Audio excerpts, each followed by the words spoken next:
ठंड में सुबह सुबह 5 बजे दही चावल खाने वाला ससुराल। कितनी ठंड हो रही है, लेकिन इन लोगों को इतनी ठंड में भी सुबह सुबह 5 बजे दही चावल खाना बंद नहीं हो रहा है। अब तो रोज रोज का ड्रामा हो गया है। एक तरफ इतना सारा दूध गर्म करके दही बनाओ और दूसरी तरफ दही चावल की तैयारी करो। भाभी, आपको कितना टाइम लग रहा है दही चावल लाने में? खाना तो ये इतनी जल्दी बना लेती हो, तो दही चावल में इतना वक्त क्यों लगता है इन्हें? कहीं ये सो तो नहीं गई रसोई में खड़े खड़े? क्या करूं मैं इसका? आशा बहू, अरे ओ आशा बहू, दही चावल लाने के लिए गई है या गाय से दूध निकालकर दही बना रही है जो इतना समय लग रहा है तुझे? ला रही हूँ माँ जी, बस 2 मिनट। ये दही चावल ना हो गए मेरी सौतन हो गई। जब से मेरी जिंदगी में आई है तब से नाक में दम करके रख दिया है। जहाँ इस ठंड के मौसम में सभी लोगों को सुबह सुबह गरम गरम चटपटी चीज खाने का मन होता है, वहीं क्यों आशा के ससुराल वाले इस कड़कड़ाती ठंड में सुबह 5 बजे दही चावल खा रहे थे, जिससे नई नवेली बहू आशा इतनी परेशान थी। तो आइए इसके पीछे का कारण जानने के लिए कहानी में थोड़ा पीछे चलते हैं। अरे यार, सुबह सुबह कौन आया है? और अभी तो सिर्फ 4:30 हो रहे हैं। कौन है इस ठंड में? अब तो रजाई से उठने का भी दिल नहीं कर रहा है। आशा आंख रगड़ती हुई उठती है और जाकर देखती है कि घर के बाहर दूध वाला खड़ा है, जिसे देख आशा रसोई से एक छोटा सा पतीला लाकर दूध वाले को देती है। अरे दीदी, ये क्या है? दूध का पतीला है, 2 किलो दूध दे दो। सिर्फ 2 किलो दूध? अरे दीदी, मैं तो इस घर में रोज 10 किलो दूध देता हूँ। लगता है तुम्हें कोई गलतफहमी हो गई है। ठंड के कोहरे की वजह से शायद किसी गलत इंसान के घर आ गए हो। हमारे घर में 7-8 लोग हैं, उनके हिसाब से 2 किलो दूध ठीक है। मैं तो सही घर में आया हूँ, लगता है आपको कुछ नहीं पता। दूध वाला इतना बोल ही रहा होता है कि तभी आशा की नंद कनिका बड़ा सा पतीला लेकर आती है। अरे भैया, आप आ गए? ये लीजिए, इसमें डाल दीजिए दूध। ये वाले पतीले की बात कर रहा था, आप इतना छोटा सा लेकर आ गई। कनिका, तुमने इतना सारा दूध क्यों लिया है? क्या कोई आज आने वाला है? अरे भाभी, लगता है किसी ने आपको बताया नहीं। वो क्या है ना, हमारे घर में रोज सुबह 10 किलो का दूध आता है, जिसकी हर रोज दही बनती है। लेकिन क्यों? हमारा क्या दही बेचने का भी काम है? लेकिन इन्होंने तो मुझे इस बारे में कुछ बताया नहीं। भाभी, हमारा कोई दही बेचने का काम नहीं है। वो क्या है ना, हम लोग हर सुबह नाश्ते में दही चावल खाते हैं। हम नाश्ता हर रोज सुबह 5 बजे तक कर लेते हैं। अभी तो 4:30 हो गए हैं। आप जाकर चावल बनने के लिए रख दीजिए। और कल रात को ही मैंने दही जमा दिया था। और ये लीजिए दूध, इसकी भी दही आप जमा कर रख दीजिएगा, ताकि कल सुबह नाश्ते के समय काम आ जाए। कनिका आशा को दूध का पतीला थमाकर चली जाती है, जिसके बाद आशा कनिका के कहे मुताबिक आशा चावल बनने के लिए रख देती है। वहीं एक बड़े से पतीले में दही लाकर डाइनिंग टेबल पर रख देती है। थोड़ी देर में सभी डाइनिंग टेबल पर आते हैं और इस कड़कड़ाती ठंड में सुबह 5 बजे दही चावल खाते हैं। आप लोगों की तबीयत तो ठीक है ना? आप लोगों को इतनी ठंड में दही चावल खाता देख मेरी कभी छूट रही है। मुझे तो लगता था कि कनिका कोई मजाक कर रही है, लेकिन आप लोग तो सच में दही चावल खा रहे हैं, वो भी सुबह 5 बजे। बहू, हम 2 साल पहले ठंड के मौसम में पहाड़ी इलाके में गए थे। वहां के कुछ लोग सुबह सुबह नाश्ते में दही चावल ही खाते हैं। जब हमने खाया तो हमें तो इतना पसंद आया कि हम साल भर सुबह नाश्ते में सिर्फ दही चावल खाते हैं। तो ऐसे क्यों खड़ी है? तू भी जाकर नाश्ता कर ले। मुझे दही चावल खाना नहीं पसंद, मैं अपने लिए कुछ और बना लूंगी। जब हम सब लोग नाश्ते में दही चावल खा रहे हैं तो तुझे कुछ और बनाने की क्या जरूरत है? और अगर तू हमारे साथ दही चावल नहीं खाएगी तो तुझे इसकी आदत कैसे होगी? चल तू बैठ, मैं तुझे दही चावल परोस देती हूँ। अपनी सास के जबरदस्ती करने पर आशा जैसे ही दही चावल का पहला निवाला खाती है तो पहले निवाले में ही उसे खांसी और छींक आना शुरू हो जाती है। आशा के ससुराल वाले दोपहर और शाम में तो रोटी सब्जी जैसी नॉर्मल चीज ही खाते, लेकिन हर सुबह इस ठंड के मौसम में 5 बजे उन्हें नाश्ते में दही चावल ही चाहिए था। कल से तूने नाश्ते में सादी दही दे दी थी। एक काम करियो, आज दही में प्याज का तड़का लगा दे, ठीक है? हर दिन अलग अलग तरह की दही हम चावल के साथ खाते हैं, सिर्फ सादी दही नहीं। एक तो ये लोग सुबह सुबह मुझसे दही चावल बनवाते हैं, वो भी इस कड़ाके की सर्दी में, और इन्होंने दही में भी वैरायटी चाहिए। आशा किसी दिन दही में प्याज का तड़का लगाती तो किसी दिन मेथी का। अरे कुछ ज्यादा ही ठंड हो रही है। बाहर का तो बिल्कुल कुछ दिखाई नहीं दे रहा कोहरे की वजह से। कुछ दिनों तक ऐसे ही रहेगा। सुनने में आया है कि बारिश भी हो सकती है, बहुत ठंड है। आप लोग ठंड से कांप रहे हैं, लेकिन फिर भी ये दही चावल खाना जरूरी है क्या? मैं आप सबके लिए गर्मा गर्म परांठे बना देती हूँ। नहीं आशा, ठीक है, हम लोग ठंड में नहीं कांपेंगे तो क्या गर्मी में कांपेंगे? तुम भी ना। ज्यादा ठंड होने की वजह से सभी अपनी अपनी प्लेट लेकर कमरे में हीटर के सामने जाकर बैठ जाते हैं, लेकिन दही चावल खाना नहीं छोड़ते। ऐसे ही एक दिन अच्छा अच्छा ये अचानक हमारी तबीयत को क्या हो गया? हम तो ठंड में कहीं बाहर भी नहीं जाते हैं, 24 घंटे हीटर के सामने बैठते हैं, लेकिन फिर भी तेरी मेरी इतनी तबीयत कैसे खराब हो गई? माँ जी, आपने टेम्परेचर देखा है? 8 डिग्री पहुंच गया है। इस टेम्परेचर में आप लोग सुबह सुबह 5 बजे दही चावल खाते हैं तो तबीयत तो खराब होनी ही है।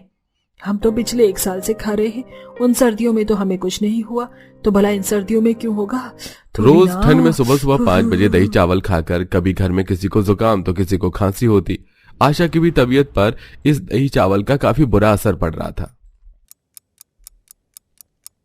सर फट रहा है, जुकाम और खांसी भी खत्म होने का नाम नहीं ले रही है। 4 दिन से दवाई खा रही हूँ लेकिन कोई असर नहीं हो रहा। अरे होगा भी कैसे? रोज तो सुबह सुबह इन लोगों के साथ दही चावल खाने पड़ते हैं। मन तो कर रहा है इन लोगों को तबेले में ही छोड़कर आ जाऊं, गाय से दूध आशा हर रोज की तरह ठंड में वहीं पर खा कांपती लूं। हुई सुबह 5 बजे उठती है और दही चावल की तैयारी करने लगती है। तभी आशा देखती है कि पतीले में रखी हुई सारी दही खट्टी हो चुकी है। ये क्या? ये दही खट्टी कैसे हो गई? चलो अच्छा है, इसका मतलब कोई भी नाश्ते में दही चावल नहीं खाएगा। आज तो मैं मस्त अपना मनपसंद पोहा बनाऊंगी। अरे भाभी, क्या हुआ? आपने अभी तक नाश्ते की तैयारी नहीं की और ये दही में से इतनी खट्टी खट्टी स्मेल क्यों आ रही है? देखो ना कनिका, न जाने ये दही खट्टी कैसे हो गई। अब इतनी खट्टी दही तो कोई खा नहीं सकता। भाभी, कह तो आप ठीक रही हैं। एक काम करिए, इस दही की आप लस्सी बना लीजिए। आज हम दही चावल नहीं बल्कि लस्सी चावल खाएंगे। लगता है पिछले जन्म में ये बर्फीले भालू रहे होंगे, तभी तो इतनी ठंड में भी सुबह सुबह इनका दही चावल बंद नहीं हुआ। दही चावल ना सही सभी तो लोग नाश्ते में लस्सी और चावल ही सही। खाते हैं और ऐसे ही कुछ दिन और गुजर जाते हैं। अब तो सपने में भी यही आता है कि लोगों के लिए रोज रोज दही चावल बना रही हूँ। मुझे तो सपने में भी दही चावल घुस गए हैं। रोज सुबह सुबह दही चावल खाने से बचने के लिए मुझे कुछ न रोज कुछ तो रोज दही तरकीब चावल सोचनी खाने से पड़ेगी। बचने के लिए आशा कभी पेट दर्द तो कभी उल्टी का बहाना बनाकर बच जाती और दोपहर में जी भरकर रोटी सब्जी खाती। लेकिन आशा के ससुराल वालों की ठंड में सुबह सुबह दही चावल खाने की आदत अभी तक वैसी की वैसी ही थी। दही चावल ना हो गया अमृत हो गया। अगर नहीं खाएंगे तो सीधा मौत के घाट उतर जाएंगे। इन लोगों को क्या मजा आता है रोज रोज दही चावल खाने में। मुझे तो अब दही और चावल ऐसे ही कुछ दिन और गुजर गए जाते हैं। हफ्ते भर लगातार हुई बारिश की वजह से अब मौसम 3 डिग्री तक पहुंच चुका था। न्यूज में बता रहे हैं कि आने वाले कुछ दिनों में काफी खतरनाक ठंड पड़ने वाली है। सभी को घर में रहने के लिए और गर्म चीज खाने के लिए कहा गया है। मेरी मानी तो कुछ दिनों के लिए आप लोग दही चावल छोड़ दीजिए। अरे बहू, कुछ नहीं होगा। हम सब लोग घर पर बैठेंगे, बाहर नहीं जा रहे।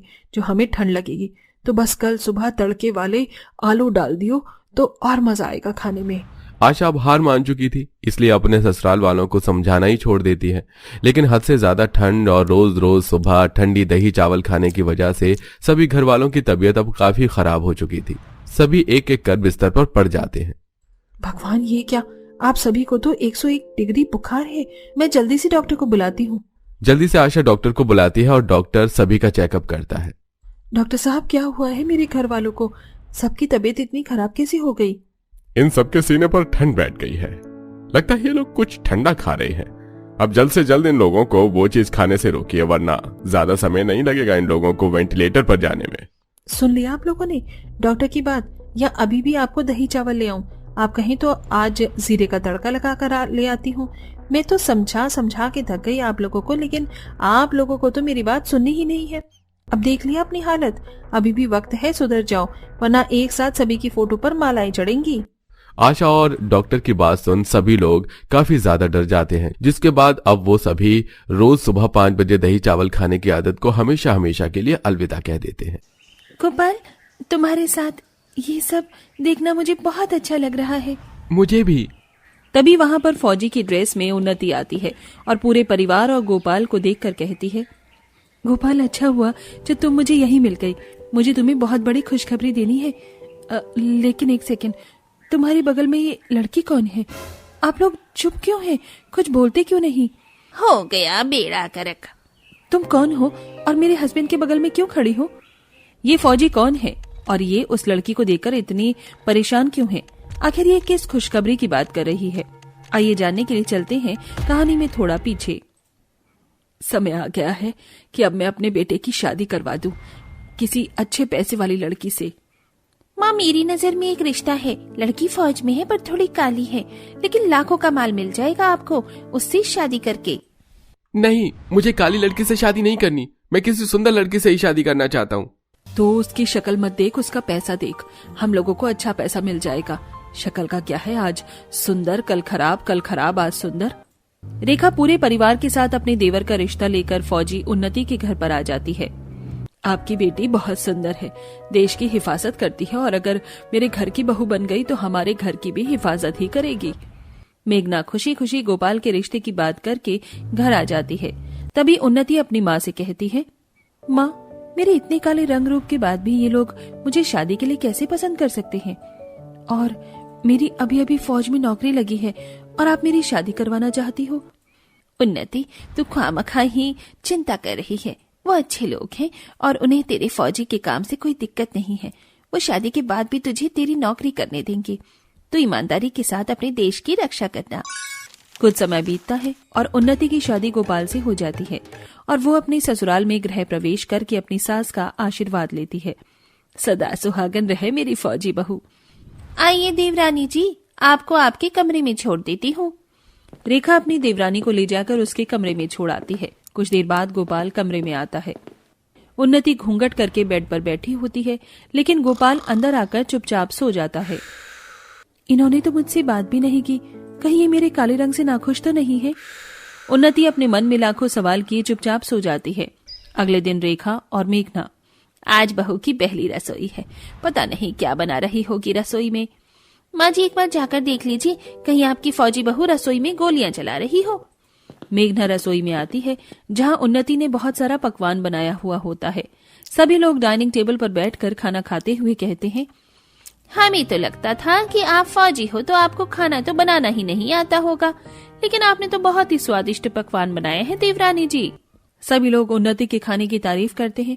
उन्नति जैसे फौज में देश की सेवा करती थी, वैसे ही ईमानदारी से अपने ससुराल वालों की भी देखरेख कर रही थी। तभी एक दिन, गोपाल जी, जब से शादी हुई है तब से आपने मुझसे एक बार भी ठीक से बात नहीं की है। अगर आपके मन में कोई बात है तो आप मुझसे कह सकती हैं। नहीं नहीं, ऐसी कोई बात नहीं है। तुम मुझे बहुत पसंद हो। आखिर तुम देश की रक्षा करती हो।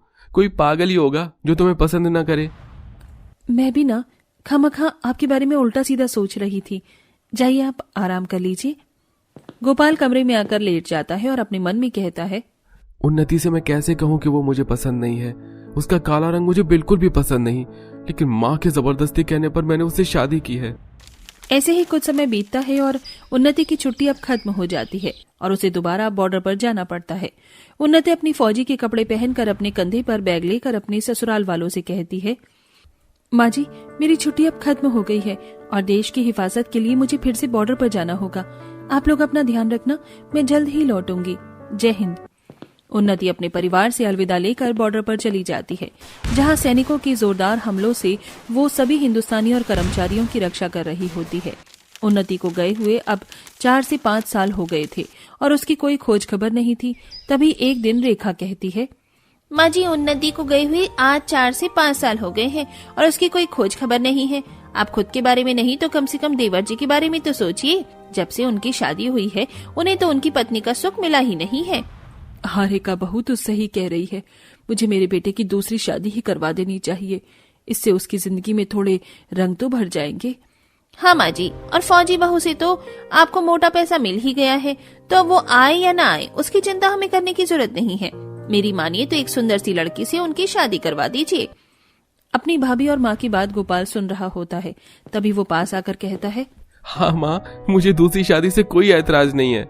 वैसे भी मुझे वो काली फौजी बिल्कुल भी पसंद नहीं थी और अब वैसे भी उसकी कोई खोज खबर तो है नहीं, तो मैं आराम से अपनी दूसरी शादी कर लेता हूँ। रेखा अब अपने देवर की ऋतु नाम की एक सुंदर सी लड़की से शादी करवा देती है। गोपाल भी अपनी सुंदर बीवी से बहुत खुश था। ऋतु अपने ससुराल में पहली रसोई करती है और सबके लिए खाना बनाकर लेकर आती है। सभी खाने को खुशी खुशी खाते हैं। कुछ समय ऐसे ही बीतता है और तभी एक दिन ऋतु गोपाल से कहती है, गोपाल, तुमने अपनी पहली बीवी को क्यों छोड़ा? शादी से पहले मुझे पता चला था कि तुम्हारी पहली बीवी थी, वो फौज में थी। हाँ रितु, तुमने सही सुना, लेकिन मैंने उससे कभी प्यार नहीं किया। मेरी माँ ने उससे मेरी जबरदस्ती शादी कर दी थी और फौज में काम करने के दौरान वो कभी घर पर ठीक तरीके से रह ही नहीं पाई। उसे हर 2 महीने में, 1 महीने में, उसके बाद और बॉर्डर पर जाना पड़ता था। और इस बार जब वो गई है तो 4 से 5 साल हो गए, उसकी कोई खोज खबर नहीं है। तुमने कभी जानने की कोशिश नहीं की कि वो किस हालत में है? नहीं, मैंने कभी नहीं की कोई कोशिश। और वैसे भी मैं तुम्हारे साथ खुश हूँ, तुम्हारे साथ अपनी पूरी जिंदगी बिताना चाहता हूँ। ठीक है, आज से मैं भी तुम्हारे पास्ट के बारे में कभी कुछ नहीं पूछूंगी। ऋतु और गोपाल अब खुशी खुशी एक साथ अपनी जिंदगी बिता रहे होते हैं। अब दोनों कभी मूवी हॉल तो कभी एक साथ बाहर जाकर खाना खाते थे, जहां दूसरी तरफ उन्नति बॉर्डर पर दुश्मनों से लड़ाई कर रही होती है। उन्नति, मेरी बात मानो तो तुम्हें अब अपने घर जाना चाहिए। अपने पति, अपने माँ बाप से मिलना चाहिए। करीबन 4 से 5 साल हो गए हैं, तुम उनसे मिली नहीं हो। तुम जाओ, हम यहाँ पर सारी चीज संभाल लेंगे। नहीं सर, अभी देश को मेरी जरूरत है। मैं कहीं नहीं जाऊंगी, यहीं रहूंगी और दुश्मनों से बॉर्डर पर लड़ूंगी। ऐसे ही कई महीने बीतते हैं। उन्नति, तुम्हारी 4 से 5 साल की मेहनत अब रंग लाई है। सीनियर सर ने तुम्हें कहा है कि तुम्हारी पोस्ट चेंज कर दी गई है।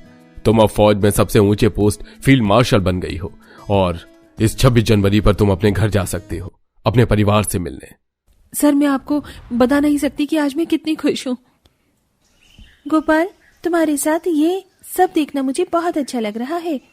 मुझे भी। तभी वहां पर फौजी की ड्रेस में उन्नति आती है और अपने पूरे परिवार और गोपाल को देखकर कहती है, गोपाल, अच्छा हुआ तो मुझे यही मिल गए। मुझे तुम्हें बहुत बड़ी खुशखबरी देनी है। लेकिन एक सेकंड, तुम्हारे बगल में ये लड़की कौन है? आप लोग चुप क्यों हैं? कुछ बोलते क्यों नहीं? हो गया बेड़ा गर्क। तुम कौन हो और मेरे हस्बैंड के बगल में क्यों खड़ी हो? मैं इनकी पत्नी हूँ, इन्होंने मुझसे शादी की है। ऋतु की बात सुनकर उन्नति की आंखों में आंसू आ जाते हैं और वो रोते हुए कहती है, गोपाल, कह दो कि ये सब झूठ है। कह दो ना गोपाल, तुम मुझे नहीं छोड़ सकते। उन्नति बहू, तू अचानक यहाँ? 4 से 5 साल तक तो तेरी कोई खोज खबर नहीं थी। कहाँ थी तू इतने समय से? माँ, दूसरे देश ने हमारे देश पर हमला कर दिया था, जिसकी वजह से मुझे वहाँ अपने देश की हिफाजत के लिए रुकना पड़ा। लेकिन माँ, खुशखबरी यह है कि मेरी पोस्ट अब ऊंची हो गई है। अब मैं एक फील्ड मार्शल बन चुकी हूँ। उन्नति की बातें सुनकर मेघना और रेखा के दिमाग में फिर से लालच आ जाता है और वो ऋतु को धक्का मारते हुए कहती है, तू ही है मेरी बहू, मैं किसी ऋतु को नहीं जानती। आ बहू, चल घर चलते हैं। तभी ऋतु और उन्नति एक साथ खड़ी होकर कहती है, अब और कितना लालच करेंगे आप लोग? पहले पैसों के लालच में आपने मुझसे शादी की और मेरे जाने के बाद आपने फिर पैसों के लालच में ऋतु से शादी की, और अब जब आपको पता चला है कि मेरी तनख्वाह बढ़ चुकी है तो अब आप फिर मुझे अपने घर की बहू बनाना चाहती हैं। सही कह रही हो उन्नति तुम। तभी तो मैं कहूँ कि एक लड़का देश की सेवा करने वाली लड़की को कैसे छोड़ सकता है। बेटे को सुंदर लड़की चाहिए और माँ को ढेर सारा पैसा। सुनो गोपाल, आज से मेरा तुम्हारा कोई रिश्ता नहीं, मैं तुम्हें डिवोर्स देती हूँ। और आप लोगों के घर की बहू बनने से तो अच्छा है कि ईमानदारी से अपने देश की सेवा करूं। उन्नति अब देश की सेवा करने दोबारा बॉर्डर पर चली जाती है।